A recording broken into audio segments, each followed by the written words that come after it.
Assalamualaikum warahmatullahi wabarakatuh.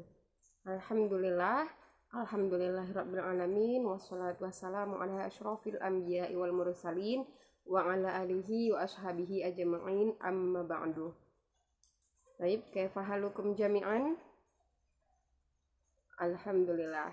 Semoga kita semua selalu dalam keadaan sehat dan bersemangat menuntut ilmu. Amin ya rabbal alamin.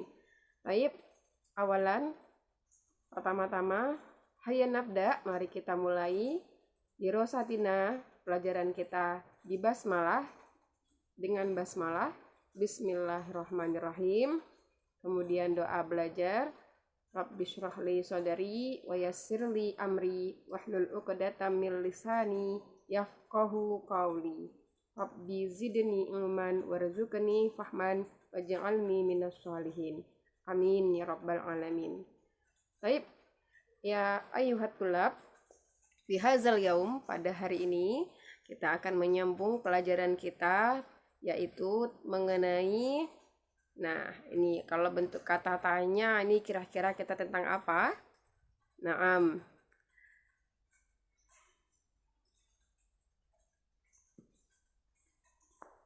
Kita akan belajar mengenai ismul istifham, tentang isim istifham. Nah, isim istifham ini apa? Ya, sesuai dengan bentuk lambang yang ada di gambar ini, yaitu dia adalah kata tanya.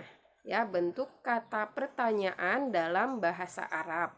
Nah, ini insya Allah akan kita pelajari di video kali ini dan pada bab yang ketiga dari modul kita. Baik, unzur, perhatikan, wastami'u jayidan. Dan dengarkan baik-baik, silahkan dicatat poin-poin yang rasanya dianggap penting.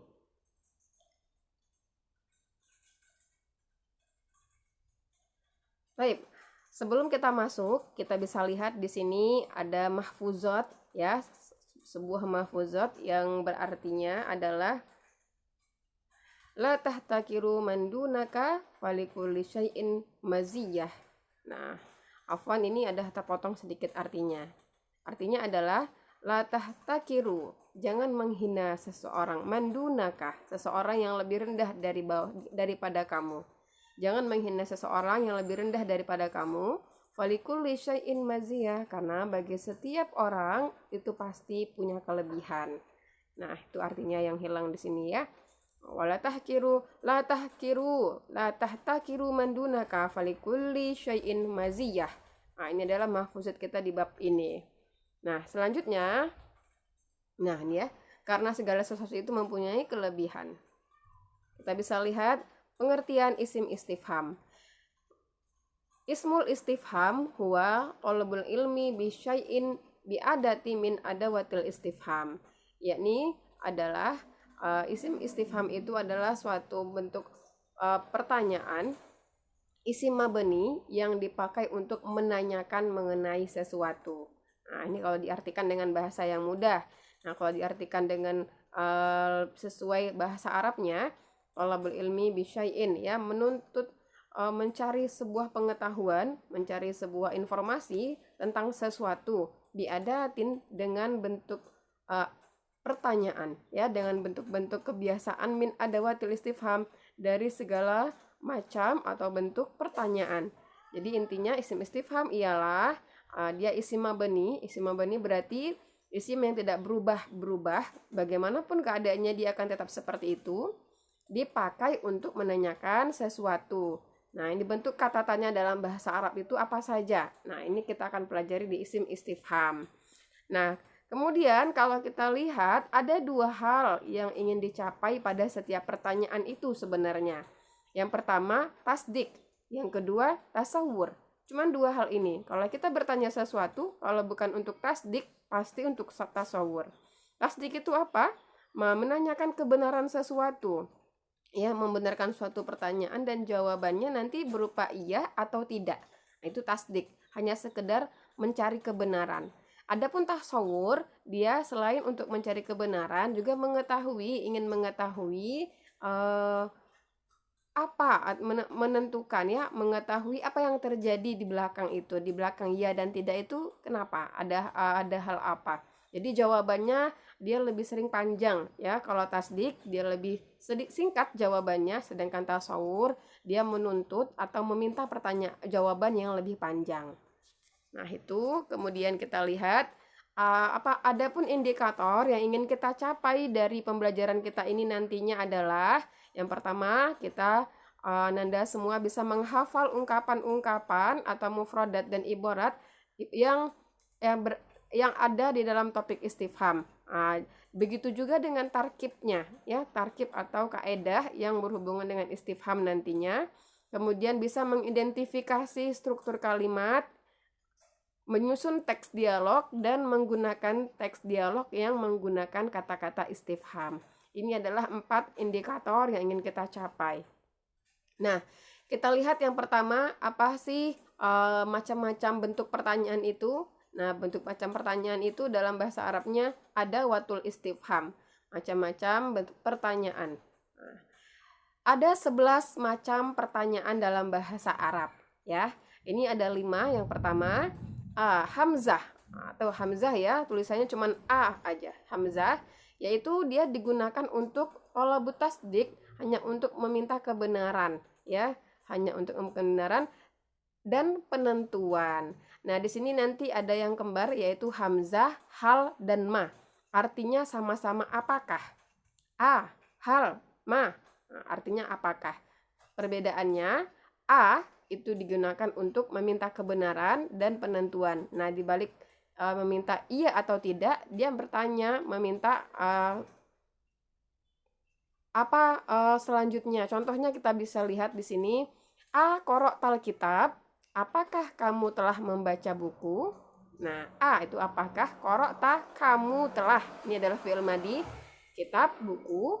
Nah, jawabannya kalau kita tanya, apakah kamu sudah membaca buku? Nah, na'am. Nah, ini kalau jawabannya yang positif. Na'am, iya. Qara'tul kitabah. Saya sudah membaca buku. Na'am qara'tul kitabah. Iya, saya sudah membaca buku. Jadi tidak bisa cuma na'am saja. Kita harus sebutkan ulang kata tanya dia tadi yang berhubungan dengan jawaban kita. Kemudian kalau jawabannya negatif, la. Tidak. Qara'tul Qur'an. Tidak. Saya tidak baca buku artinya. Qara'tul Qur'an. Saya membaca Al-Qur'an. Nah, ini dia bentuk jawabannya jika menggunakan hamzah. Kemudian adapun yang menggunakan hal, hal juga masih apakah? Dia hanya bentuk tasawur saja ya, taswir saja, yaitu dia hanya meminta jawabannya itu iya atau tidak. Contohnya nih, hal tazhabu ilal madrasati, apakah kamu pergi ke sekolah? Naam. Nah, naam. Nah, itu udah boleh jawabannya seperti itu. Ataupun la, tidak. Nah, kalau hamzah dia tadi bilang, kita harus bilang dulu, naam. Qara'tul kitab. Kalau misalkan pertanyaannya pakai atazhabu, berarti naam azhabu ilal madrasah. Nah, seperti itu. Adapun ma juga artinya adalah apakah? Dia digunakan ketika kita bertanya kepada sesuatu yang tidak bernyawa, bertanya mengenai sesuatu yang bukan manusia atau benda-benda lah digunakannya ini ya. Contohnya, mal kiamah. Apa itu hari kiamat? Nah, apakah itu kiamat?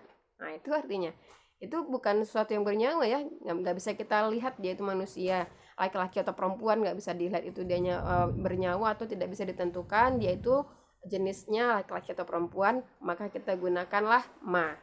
Mal kiamah, apakah itu hari kiamat? Nah, nanti tinggal dijawab. Jawabnya tentu jawaban panjang kalau pakai ma ini. Kemudian selanjutnya maza. Maza, apa? Nah, ini juga masih apa. Bedanya kalau tadi apakah ya. Kalau ini apa? Apa, maza ini digunakan untuk menanyakan al-fi'l awil hadis, yaitu sebuah pekerjaan atau kejadian. Nah, saya singkat menjadi sebuah kegiatan. Pertanyaan yang ditanyakan ketika berhubungan dengan kegiatan. Contohnya, maza taf'alu ba'da subhi? Maza taf'al ba'da subhi? Apa yang kamu lakukan sesudah sholat subuh? Nah, ya, jawabannya pun tentu jawaban panjang. Kemudian, limaza. Limaza. Tambahkan li saja dari kata maza tadi. Kalau maza apa? Limaza kenapa? Ya, kenapa? Limaza tujuannya digunakan untuk menanyakan sebab. Jadi kalau kita mau bertanya yang berhubungan dengan sebab, maka kita gunakan kata-kata limaza. Contoh, limaza tadrusul arabiyah? Kenapa kamu belajar bahasa Arab? Nah, seperti itu ya. Jawabannya juga tentu jawaban yang panjang.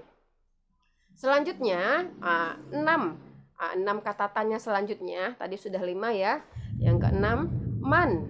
Man artinya siapa. Nah, ini man artinya siapa. Digunakan untuk orang berakal. Nah, tentu ya kalau siapa pasti bertanyanya ke manusia yang bernyawa. Nah, contohnya man qara al-Qur'an. Siapa yang telah membaca Quran? Atau ma'aman hiya, sama siapa dia? Nah, kayak gitu ya bentuk pertanyaannya. Kemudian mata. Mata artinya kapan. Kapan? Tentu tujuannya untuk menanyakan sesuatu yang berhubungan dengan zaman. Zaman artinya masa atau waktu ya, berhubungan dengan waktu, maka kita tanyakan pakai kata mata. Contoh, matal imtihan, kapan ujian? Nah, berarti pakainya mata. Matal imtihan, kapan ujian? Nah, selanjutnya lagi bentuk kata tanyanya aina. Aina, di mana? Mana, ya. Aina, mana, di mana? Boleh di mana, boleh mana. Digunakan untuk menanyakan tempat. Contohnya, aina baituka? Di mana rumah kamu? Nah, seperti itu. Selanjutnya lagi kaifa. Kaifa artinya bagaimana. Nah, bagaimana? Dia tentu berhubungan dengan kaifiyah atau halah ya, menanyakan tentang keadaan atau kaifiat. Kaifiat itu tata cara. Contohnya, kaifa haluka? Kaifa haluk? Nah, bagaimana keadaanmu? Atau lagi contohnya, kaifa wasalla Khalid ilal madrasah? Bagaimana caranya Khalid sampai ke sekolah? Nah, bagaimana cara Khalid sampai ke sekolah? Nah, itu dia untuk kata kaifa. Kemudian kata tanya selanjutnya kam. Kam itu artinya berapa. Nah, kalau berapa pasti dia berhubungan dengan bilangan. Udud ya, bahasa Arabnya udud. Contohnya, kam toliban fil fasol. Berapa murid di kelas? Berapa murid di kelas? Nah, selanjutnya yang terakhir, kata bentuk tanyanya adalah ayu. Boleh ayu, boleh ayi ya. Nah, ayu. Ayu artinya yang mana. Yang mana? Nah, tentu dia menanyakan untuk digunakan ketika kita ingin ta'yin, menentukan. Banyak nih, contohnya banyak di sana. Kita mau nanya yang mana? Nah, kan itu kan untuk menentukan. Nah, untuk menentukan itu kita pakai ayu. Contohnya, ayul kitab tuhibbu. Nah, kitab mana yang kamu suka? Gitu dia kalau diartikan ya. Ayu yang mana? Kitab, buku. Tuhibbuhu, yang kamu suka. Yang mana buku yang kamu suka? Nah, seperti itu ya kalau diartikan secara urutan bahasa Arabnya. Tapi kalau diartikan dengan bahasa Indonesia yang benarnya juga boleh, yaitu ayul kitab tuhibbu. Kitab mana yang kamu suka? Nah, boleh seperti itu. Oke, kemudian adapun mufrodat yang berhubungan dengan kata tanya ini nanti ada beberapa di sini ya yang akan kita gunakan dalam mufrodat dan ibarat berupa kata-kata kosakata dan ungkapan-ungkapan ya. Di antaranya hamala yahmilu ihmil. Hamala artinya membawa. Ahmil, saya membawa. Kalau ihmil, bawalah. Nah, ini adalah fi'il madi, fi'il mudhari, dan fi'il amar. Hamala fi'il madi, yahmilu fi'il mudhari, ihmil fi'il amar. Nah, boleh artinya membawa, bisa juga artinya mengandung. Misalkan menanyakan apa kandungan isi Al-Qur'an. Nah, boleh pakai kata-kata yahmil. Kemudian ada mufradat kataba, yaktubu, uktub.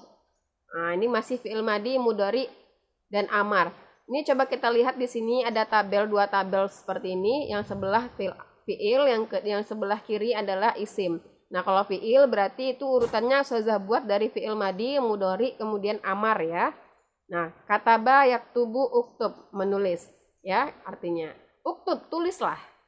Qoro'a, membaca. Yaqra'u, membaca ya. Qoro'a telah membaca, yaqra'u, membaca. Iqra', bacalah. Nah, intinya artinya adalah membaca. Koma, mendirikan. Koma, fi'il madi. Yakumu, fi'il mudhari. Kum, fi'il amar, berdiri. Kum, berdirilah. Nah, kemudian alima, ya'lamu, i'lam, mengetahui ya, artinya ya'lamu, mengetahui. Kalau i'lam berarti ketahuilah. Kemudian terakhir fi'ilnya dohika yadhaku idhaq. Nah, ini artinya tertawa ya, tertawa. Kemudian di isim, ini ada isim dari kata fi'il hamalah, yaitu isimnya hamlun, bawaan ya. Ini adalah isim dari fi'il yang di sebelahnya tadi. Kalau hamalah yahmilu ihmil, isimnya adalah hamlun, bawaan atau kandungan, hamlun. Kitabah dari kata katabah, tulisan. Kiro'ah, isim dari kata qoro'ah. Qaumun atau kiamun, isim dari kata koma ya, berdiri. Ilmun, isim dari alama ya'lamu, dan dohkun adalah isim dari kata dohika yadhaku. Ini ustazah masukkan mufradatnya di sini karena nanti di bab ini antum akan ketemu dengan kata-kata yang ada di mufradat ini. Jadi silahkan dihafal ya dan dipraktekkan. Dah, setelah kita mengetahui bagaimana macam-macam bentuk pertanyaan dalam bahasa Arab, di sini ustazah ingin antum mengerjakan latihan. Ya, latihannya apa? Yang pertama, ustazah minta antum untuk melatih. Latihannya adalah tafadhal iftahul Quran ya. Silahkan antum buka Al-Quran, Al-Quranul Karim. Summa, kemudian uktub al-kalimah. Tulislah sebuah kalimat allazi fihi al-istifham, yang di dalamnya ada kata istifham. Jadi antum buka Al-Quran, antum cari di Al-Quran itu yang kata-katanya ada huruf istifhamnya. Huruf istifham yang 11 tadi ya. Antum cari minimal 7 bentuk kata istifham dari yang 11. Jadi nggak harus ke 11-nya ya. 7 saja minimalnya antum cari di Al-Quran yang menggunakan huruf istifham dalam kalimatnya. Misal contohnya dalam perkataan Allah Ta'ala dalam surat Al-Kahfi ayat 37 yang berbunyi akafarta billadzi khalaqaka min turabin summa min nutfatin summa sawwaka rajula. Akafarta. Nah, ini dia A-nya itu adalah huruf istifham. Apa tadi artinya A? Apakah? Apakah kamu telah kafir? Nah, apakah kamu telah mengingkari? Nah, itu artinya akafarta. Apakah kamu telah mengingkari? Nah, jadi kita garis bawahi A-nya.